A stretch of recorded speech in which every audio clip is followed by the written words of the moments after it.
তারেক রহমান বাংলাদেশের বর্তমান প্রধানমন্ত্রী ও সংসদ নেতা। তিনি বাংলাদেশের জাতীয়তাবাদী দলের চেয়ারম্যান।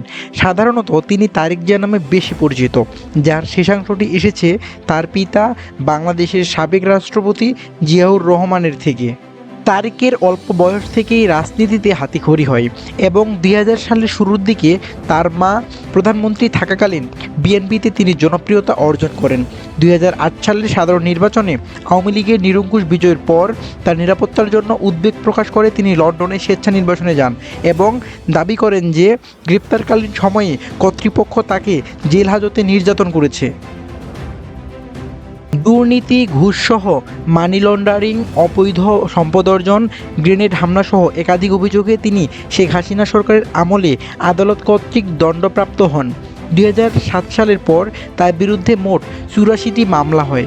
তার দল বিএনপি দাবি করে যে এগুলো রাজনৈতিক উদ্দেশ্য প্রণোদিত মিথ্যা অভিযোগ।